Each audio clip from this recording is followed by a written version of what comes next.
Dog refuses to leave abandoned car. Cops turn pale when they open the door. Mrs. Patterson lived a quiet life on the edge of a small, close-knit town where rolling meadows and weathered fences marked the boundaries of solitude. At the far end of her property sat an old, rusting Chevy, its once vibrant blue paint now chipped and faded to a dull, lifeless gray. The car hadn't moved in years, left untouched since her late husband had last parked it there. To Mrs. Patterson, it was a bittersweet relic, a silent monument to memories she wasn't ready to let go of. The townsfolk, however, often wondered why she hadn't towed it away. The first time the dog appeared, no one noticed. The stray was a scrappy-looking thing, its coat matted and patchy, eyes sharp and alert.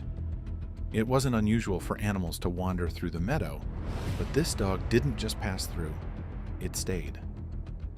Over the following days, Mrs. Patterson began seeing the dog more frequently, lying beneath the Chevy or darting into the field when someone approached. From her kitchen window, she often spotted its watchful gaze fixed on the car, its posture tense and ready to defend its makeshift shelter. At first, the neighbors were indifferent. Strays came and went, and Mrs. Patterson figured the dog would move on once it realized no food or warmth could be found in the old car. But it didn't leave. Instead, it grew more territorial, barking ferociously at anyone who came too close. Children who ventured near the field were warned to stay away, their parents afraid of the dog's sharp teeth and unyielding demeanor. Yet, despite its aggression, there was something oddly calculated about its behavior. It wasn't a wild animal acting out of fear or hunger. It was a guardian. Days turned into weeks, and the dog remained a fixture in the meadow. Some neighbors, moved by its determination, began leaving scraps of food near the fence. Even Mrs. Patterson started tossing bits of bread or leftover stew toward the edge of the property. Still, no one dared approach the Chevy, intimidated by the stray's unrelenting growls. Bella, as Mrs. Patterson had begun to call her, seemed to regard the car as sacred ground.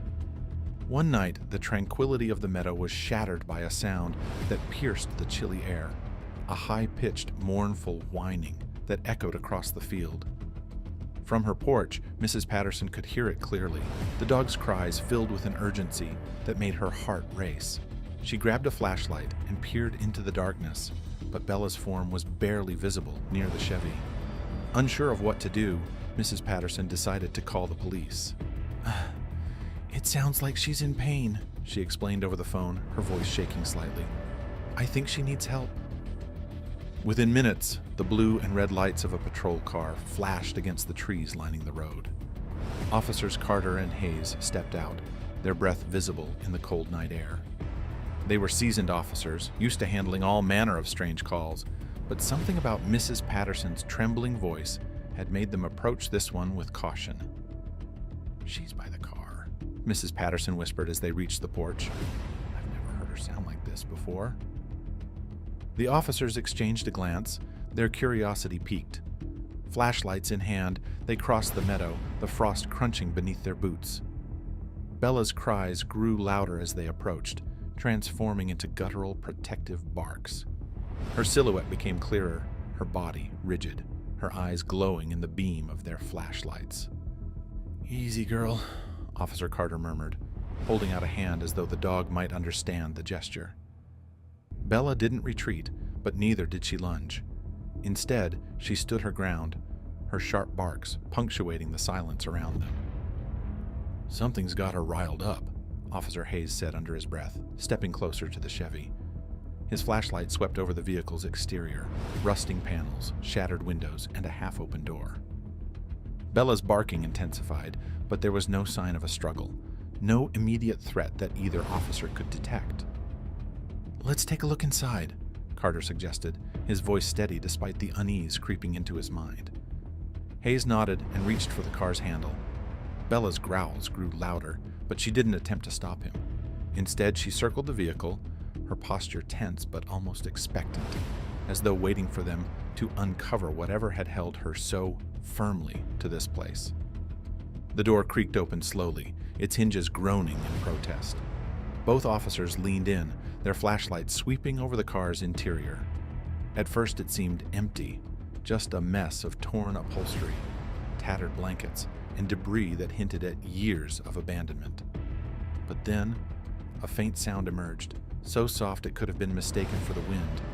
It was a whimper, weak and trembling. "Did you hear that?" Carter asked, his flashlight frozen on the back seat. Hayes nodded, his brow furrowing as he moved closer. He reached for the pile of blankets, carefully pulling them back. His breath caught in his throat as the beam of his flashlight revealed the source of the sound: a tiny, trembling baby curled up in the middle of the seat. "Dear God," Hayes whispered, his voice barely audible.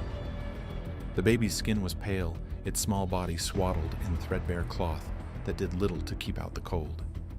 Tears streaked its tiny cheeks, and its cries, though faint, carried a piercing desperation. "Get EMS here now," Carter barked, pulling his radio from his belt. Hayes carefully scooped the baby into his arms, his movements slow and deliberate, as though afraid the child might shatter. As Carter relayed the situation to dispatch, Bella's barking finally ceased.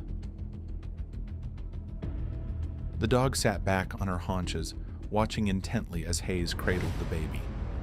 Her eyes, once filled with hostility, now seemed to hold a quiet relief, as though her mission had finally been understood. "Who could have done this?" Hayes asked, his voice thick with emotion as the baby's cries grew louder. Carter didn't respond, his jaw set tight as he scanned the meadow for any sign of the person who had left the child behind. The faint wail of an approaching ambulance broke the silence, and Bella's ears twitched in acknowledgement. As paramedics took the baby into their care, Bella stayed rooted to her spot near the Chevy. She didn't bark or growl, but her eyes never left the paramedics' hands as they bundled the infant into a warm blanket. It was as if she understood that her job wasn't quite finished yet. The officers and Mrs. Patterson stood in stunned silence as the ambulance sped away, its sirens cutting through the night. The questions that hung in the air were almost too heavy to voice. Who had left the baby in the car? And why? Bella's presence remained a mystery of its own, but one thing was clear: the stray dog's fierce loyalty had saved a life. As the paramedics carried the baby away that night, the old Chevy stood silent in the meadow, its rusted frame now more than just a discarded relic. It had become a scene of wonder, mystery, and unanswered questions. Dun, dun. Bella, the stray dog who had refused to leave the car, stayed seated by its side, her sharp eyes following every move the officers and neighbors made. The night's events were the talk of the town before the sun even rose. The next morning, the local paper ran a headline that captured everyone's attention: "Baby found in abandoned car, a mystery unfolds." Reporters swarmed the meadow, their cameras trained on the rusted vehicle. Neighbors who had been skeptical of Bella's constant presence now looked at her with a mix of awe and curiosity. Mrs. Patterson watched the commotion from her porch, her heart heavy with worry for the baby she had seen just hours before. She had called the hospital earlier and learned the infant, a girl, was stable but still under observation. The nurses hadn't shared much else, though Mrs. Patterson could sense the gravity in their tone. Meanwhile, officers Carter and Hayes returned to the scene at first light, determined to comb through every inch of the Chevy for clues.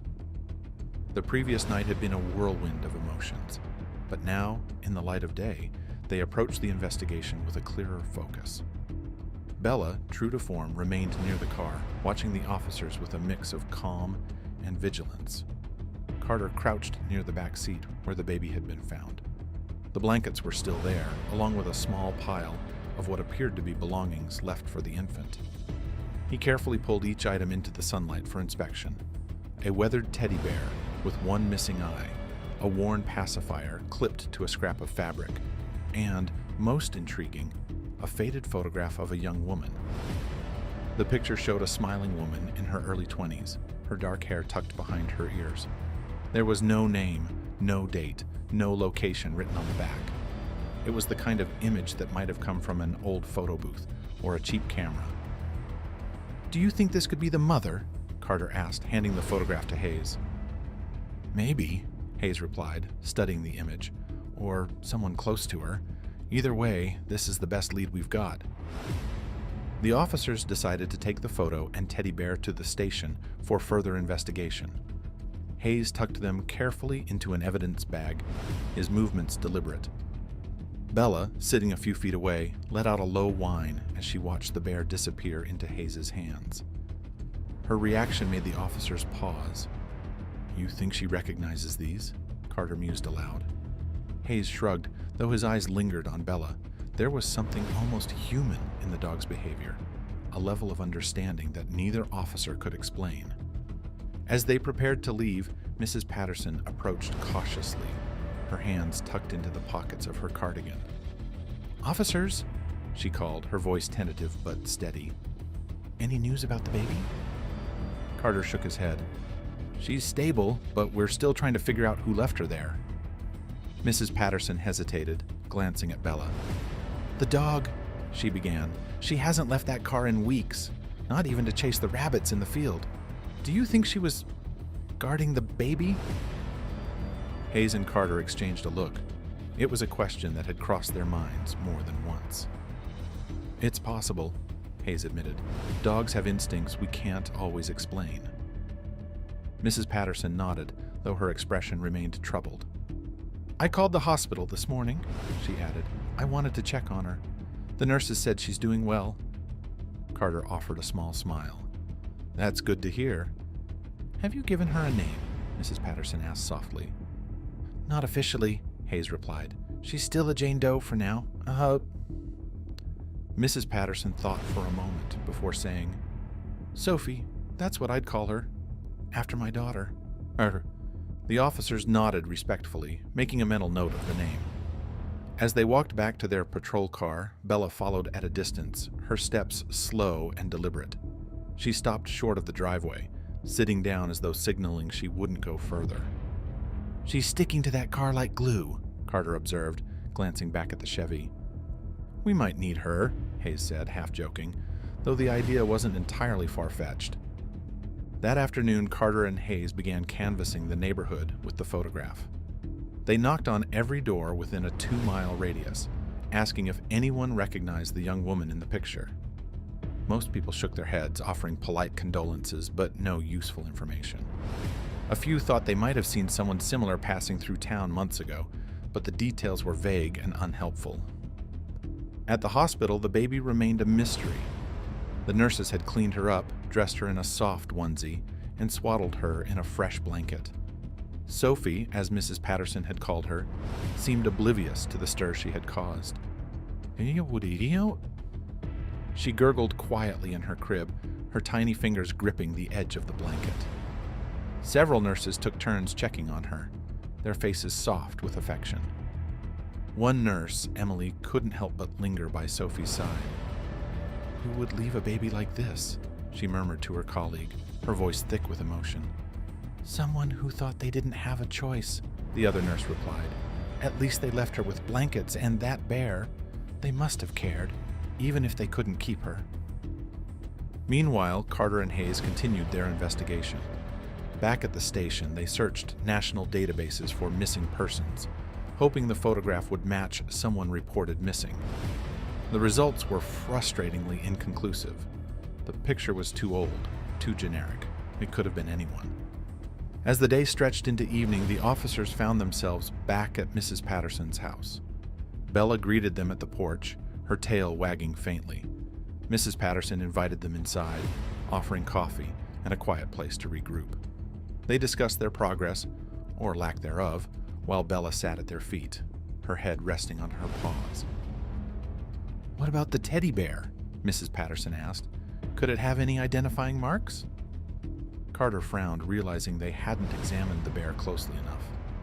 He pulled it from the evidence bag and turned it over in his hands. It was worn and threadbare, but as he ran his fingers over the fabric, he felt a faint indentation near the seam. Carefully, he opened it and found a small piece of paper tucked inside. Written in shaky handwriting were 2 words, "For Sophie." The room fell silent.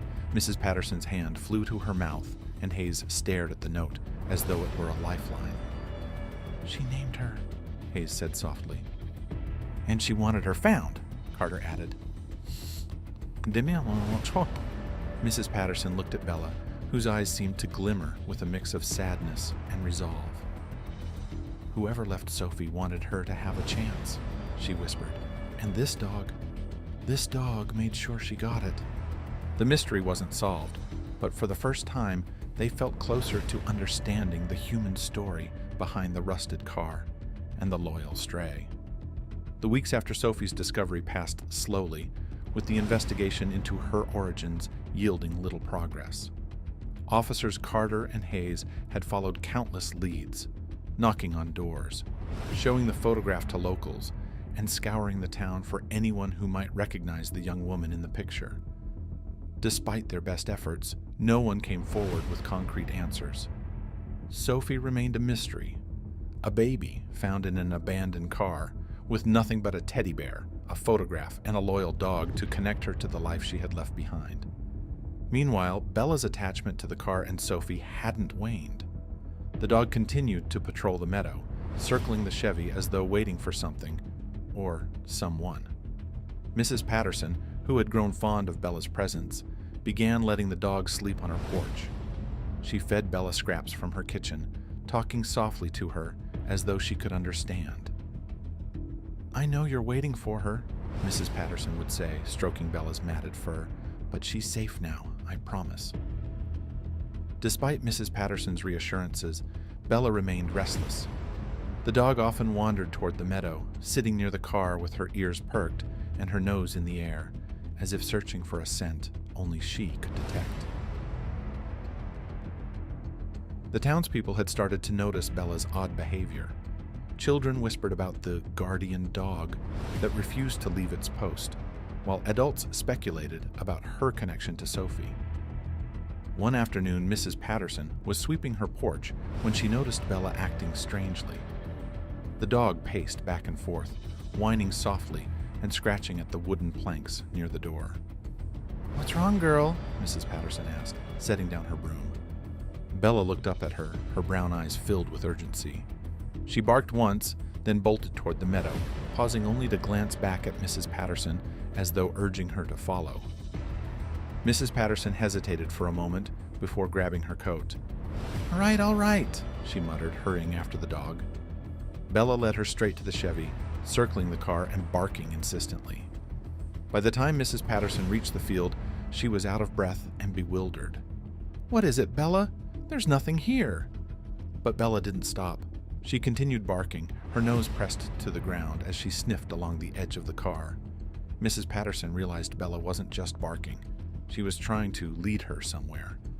The dog began moving toward the woods at the edge of the property, pausing every few steps to look back and ensure Mrs. Patterson was following. Mrs. Patterson's heart raced as she watched Bella's determined movements. She had no idea what the dog was chasing, but the urgency in her behavior was impossible to ignore. As Mrs. Patterson followed Bella into the woods, she called the police. Officers Carter and Hayes, please, she told the dispatcher. It's about the dog, the one from the baby case. She's acting strange again. By the time Carter and Hayes arrived, Bella had led Mrs. Patterson deep into the forest. The officers found her near a tall fence that marked the boundary between Mrs. Patterson's property and the neighboring township. Bella was scratching at the ground near the base of the fence, barking frantically. She's been like this for 10 minutes, Mrs. Patterson explained, her voice tinged with both fear and hope. I think she's trying to show us something. Carter and Hayes exchanged a glance before pulling on their gloves. Let's see where she's going, Carter said, climbing over the fence. Hayes followed, and Mrs. Patterson, despite her age, managed to hoist herself over with their help. Bella waited on the other side, her tail wagging impatiently before she darted deeper into the woods.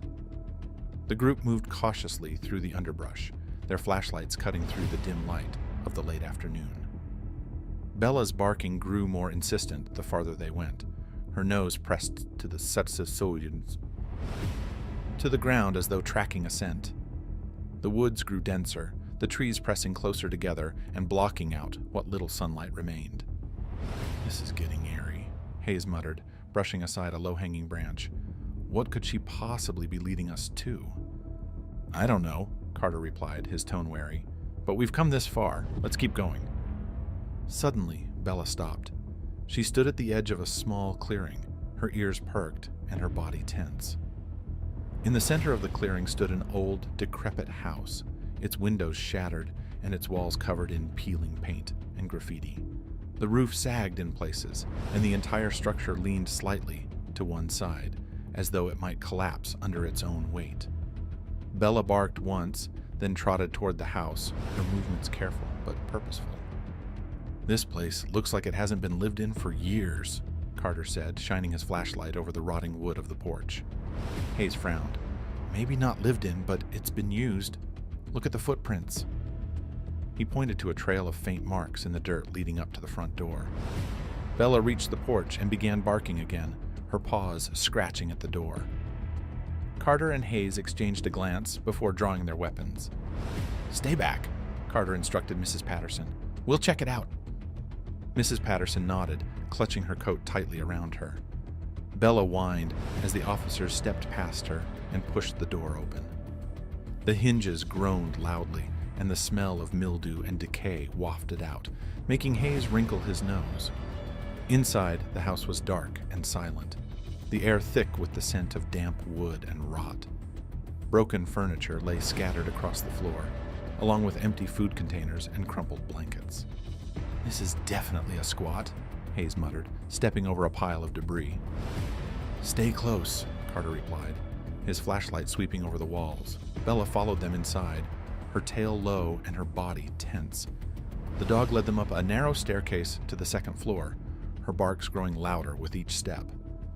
At the end of a hallway, they found a room with a single mattress on the floor. A young woman lay curled up on it, her face pale and her breathing shallow. She didn't stir as the officers entered, but Bella rushed to her side, whining softly. Ma'am? Carter said gently, lowering his flashlight. The woman's eyes fluttered open, and she blinked up at them in confusion. Who are you? She whispered, her voice barely audible. We're here to help, Hayes replied. Do you have a baby? Tears welled up in the woman's eyes as she nodded weakly. Sophie, is she okay? She's safe, Carter assured her. We found her. She's at the hospital. The woman let out a sob, her body shaking as she tried to sit up. Bella pressed closer to her, nuzzling her hand as though offering comfort. I couldn't take care of her, the woman said through her tears. I thought someone would find her and keep her safe. We're going to get you help, Hayes said firmly, pulling out his radio. You're not alone anymore. As the officers called for medical assistance, Mrs. Patterson stepped into the room, her heart breaking at the sight of the young woman. Bella sat at her feet, her mission finally complete. For the first time in weeks, the dog's barking stopped, replaced by a quiet, satisfied whine. The young woman, Emma, was quickly transported to the hospital, her frail body supported by paramedics as they loaded her into the ambulance. She was exhausted, malnourished, and visibly weak, but her relief at learning Sophie was safe seemed to lend her a fleeting strength. Bella watched the ambulance pull away, her head tilting slightly, as if understanding that her role in this part of the story was coming to an end. At the hospital, Mrs. Patterson and Officers Carter and Hayes stayed close, eager for updates. Emma's condition was fragile, but the doctors assured them she would recover with rest and proper care. While she was being examined, Mrs. Patterson sat in the waiting room, her mind racing with thoughts of the young woman and the struggles she must have faced. Bella had followed her to the hospital and was now lying quietly by her feet, her head resting on her paws. The once aggressive stray was now a picture of calm, her protective instincts still intact, but softened by the knowledge that Sophie was safe. Hours later, the doctors allowed Mrs. Patterson and the officers to visit Emma. She was sitting upright in her hospital bed, her face pale but her eyes more alert. When they entered the room, she looked up with a mix of gratitude and vulnerability. Thank you, she said, her voice trembling. Thank you for finding her. Mrs. Patterson approached cautiously, her heart aching for the young woman. "Sophie's a strong little girl," she said softly. "She's doing just fine." Emma's eyes filled with tears at the mention of her daughter's name. "I didn't know what else to do," she admitted, her voice barely above a whisper. "I couldn't take care of her out there. I thought if I left her somewhere safe, someone would find her and give her a better life." Carter stepped forward, his tone gentle but firm. "Emma, can you tell us what happened? Why were you living in that house?" Emma nodded slowly, gathering her thoughts. "It wasn't always like this," she began, her gaze distant. "I had a job, a place to stay, but when I got pregnant, things fell apart. My partner left and I couldn't afford the rent anymore. I ended up on the streets."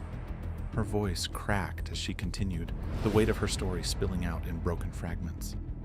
"I tried to keep Sophie warm, to feed her, but it wasn't enough. I found the car in the meadow and thought it was safe. I left her there with the blankets and the bear, hoping someone would find her before it got too cold." Mrs. Patterson reached for Emma's hand, her own eyes welling with tears. "You did what you thought was best for her," she said softly, "and Bella made sure she was protected." At the sound of her name, Bella lifted her head and wagged her tail faintly. Emma looked at the dog, her expression shifting from surprise to awe. "She stayed with Sophie?" she asked. Carter nodded. "The dog never left her side. She led us to you." Emma reached out hesitantly, her hand trembling as Bella stepped closer. The dog sniffed her hand, then nuzzled it gently, as if to reassure her. "Thank you," Emma whispered, her voice breaking. "Thank you for watching over her." The officers stayed for a while longer, asking Emma more questions and promising to help her get back on her feet. By the time they left, Emma was visibly calmer, though the exhaustion of her ordeal still weighed heavily on her. Mrs. Patterson lingered a little longer, sensing that Emma needed more than just answers. She needed support. "Emma," she said gently, "do you have anywhere to go once you're discharged?" Emma shook her head. "Not really. I've been living day to day for so long. I don't even know where to start." Mrs. Patterson hesitated, then spoke with quiet determination. "You'll come stay with me. I have plenty of room, and Sophie will need a stable place while you get back on your feet." Emma's eyes widened in disbelief. "I can't ask you to do that," she said quickly. "You're not asking," Mrs. Patterson replied with a small smile. "I'm offering. We've already been through so much together, haven't we? Let's figure this out as a family." Tears streamed down Emma's face as she nodded, unable to find the words to express her gratitude. Bella wagged her tail more enthusiastically now, sensing the relief in the room. Over the next few weeks, Emma, Sophie, and Bella settled into Mrs. Patterson's home. The small house, once so quiet and still, was now filled with life. Sophie's giggles echoed through the halls as she grew stronger each day, her tiny hands reaching for everything with a curious determination. Bella followed her everywhere, her protective instincts undiminished. The dog had gone from stray to family member, her loyalty now shared with Emma and Mrs. Patterson as well. Emma began to recover, both physically and emotionally. Mrs. Patterson helped her connect with local resources, including job placement services and parenting support groups. The community, moved by the story of the baby in the abandoned car, rallied around them, donating clothes, toys, and other essentials for Sophie. Even Officers Carter and Hayes visited regularly, bringing updates on the case and sharing meals with the growing family. One evening as the sun set over the meadow, Mrs. Patterson sat on the porch with Emma, Sophie, and Bella by her side. The air was filled with the sound of crickets and the soft hum of the breeze. Emma held Sophie in her lap, her fingers brushing through the baby's fine hair. Bella lay at their feet, her head resting on her paws, her eyes half closed in contentment. "Sometimes I wonder how it all happened," Emma said softly, her gaze fixed on the horizon. "If Bella hadn't stayed with her, if you hadn't called the police." Mrs. Patterson reached over and squeezed Emma's hand. "It happened because it was meant to," she replied, "and now we're here, together." Emma smiled, her heart full of gratitude. For the first time in a long while, she felt a sense of hope. Sophie gurgled happily in her arms, oblivious to the challenges they had overcome, and Bella wagged her tail in the fading light. In the days that followed, life settled into a comforting routine. Emma started a part-time job at a local shop, and Sophie began to explore the world around her with wide-eyed wonder.